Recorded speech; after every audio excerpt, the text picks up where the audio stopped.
এই যে চললাম। হ্যাঁ, আজ ফ্রাইডে তো, তাই জন্যই তো ঘুরতে যাওয়া। না না, আমি একা যাচ্ছি না, এই যে রিওর বাবা আর রিও।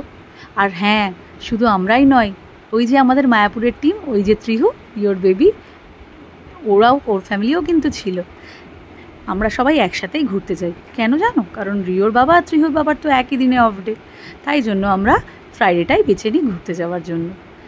আর তো যাই হোক, ট্রেনের জন্য আমরা স্টেশনে চলে এসেছি। এই যে দেখো আমাদের টিম, ট্রেনের জন্য ওয়েট করছি আমরা। আর এই করতে করতেই দেখো ট্রেন ঢুকে গেছে। তো যাই হোক, ট্রেনে উঠে পড়েছি, সবাই বসে পড়েছি। এই যে বসে পড়ে কি আর ওরা চুপ করে বসে থাকে রিও আর ত্রিহু? ওরা দেখো এই যে দুজনেই দুষ্টুমি করছে। আমরা কিন্তু কিছু খাইনি, কিন্তু ছোট বাচ্চা দুটোকে খাওয়াতে তো হবেই। আমরা কোথায় যাচ্ছি সেটা তো বলাই হলো না। হ্যাঁ হ্যাঁ, আমরা যাচ্ছি মায়ের কাছে, মা ভবতারিণীর কাছে। দেখো নেমে পড়েছি, আমাদের ডেস্টিনেশন দক্ষিণেশ্বর। এসে রিও চকলেট কিনতে আসলো। আর চকলেট শুধু কিনবে তা কি হয়? রিও দেখে ফেলেছে ক্যাম্পা, তো সেটাও নিল। আর হ্যাঁ, আমরা যখনই নেমেছি তখন তার আগে বেশ ভালো বৃষ্টি হয়েছে।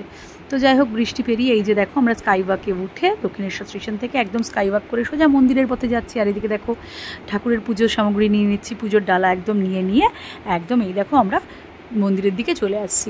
এসকালেটারে তাই রিও বললো, রিওর বাবা বললো রিওকে কোলেই নিয়ে নামলো। আর এই দেখো একদম মায়ের মন্দিরের সামনে। আমরা যখন এসেছি তখন বৃষ্টি খুব একটা হচ্ছিল না, কিন্তু যখন স্টেশনে নেমেছিলাম খুব অল্প হালকা ঝিরিঝিরি করে বৃষ্টি পড়ছিল। যাই হোক, এই যে মন্দিরে ঢুকে গেলাম। আর মন্দিরে ঢুকেই তো জানো ফোন তো জমা নিয়ে নেবে। তো যাই হোক, এই যে ফোন, রিও যাচ্ছে, সবাই আমরা একসাথেই যাচ্ছি। এই যে ফোন টোন জমা দিয়ে আমরা চলে গেছি মন্দিরে পুজো দিতে। এইবার পুজো দিয়ে বেরিয়ে দেখছি তখনও বৃষ্টি পড়ছে, কিন্তু ছাতা ব্যাগ আমরা সব অলরেডি জমা দিয়ে দিয়েছিলাম। তাই রিওকে বাবা মাথায় রুমাল বেঁধে এইটুকু নিয়ে আসলো। তো যাই হোক, এবার মন্দিরে পুজো দিয়ে আমরা তো না খাওয়া, যদিও বাচ্চা দুটো খেয়েছে, তো ভাবলাম দুপুর 1টা বেজেই গেছে, চলো কিছু ভাতই খেয়ে নিই, অন্য কিছু না খেয়ে। এই যে চলে আসলাম হোটেলে। এই যে দেখো আমাদের নিরামিষ থালি, আমরা নিরামিষই খেয়েছিলাম। নিরামিষ প্রচণ্ড টেস্টি খাবার ছিল।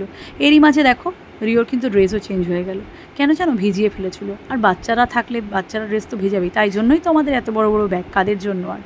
আর দেখো এই যে সব কিছু শেষে দক্ষিণেশ্বর স্টেশন থেকে বেরিয়ে আমরা উঠে গেলাম মেট্রোতে। কেন জানো?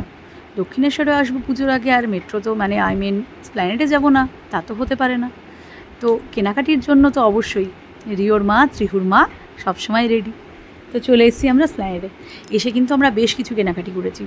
না, আমরা ওই বৃষ্টির জন্য সব কিছু ছবি তুলতে পারিনি, মানে ভিডিও করতে পারিনি। তো আমরা যেরকম কিনছি রিও কিন্তু কিনছি, রিওকে আর ছেড়ে দেয়। আর এইদিকে দেখো রিও আর ত্রিহু দুজনেই বাবার কোলে ঘুমাচ্ছে। কেন কি ওরা প্রত্যেকেই দুজনেই তো অনেক ভোরে উঠেছে, তো আর কতক্ষণ পারে বলো। তো যাই হোক, ঘুম থেকে উঠেও পড়েছে। আমরা শিয়ালদা স্টেশনে সমস্ত কেনাকাটি করে আবার বাসে করে পৌঁছে গেছি। এই যে দেখো আমরা এখন আমাদের ট্রেনের জন্য ওয়েট করছি। না, অনেক কিছু খেয়েছি ভিডিও করার জন্য, শুধু ভাতেই শেষ থাকেনি। সবাই আমাদের যেই টিমটা, সত্যি আমরা চাই প্রচুর কিছু খেতে খেতে, ভীষণ আনন্দ করতে করতে। তো যাই হোক, সব কিছু মিলিয়ে এই দেখো আমাদের আবার ট্রেন চলে আসলো। এই যে রিও কিন্তু ক্যাপ্টেন আমেরিকা কিনেছে। তো সব কিছু মিলিয়ে দেখো আমরা আবার খুব ভালো মতন বাড়ি ফিরে আসলাম।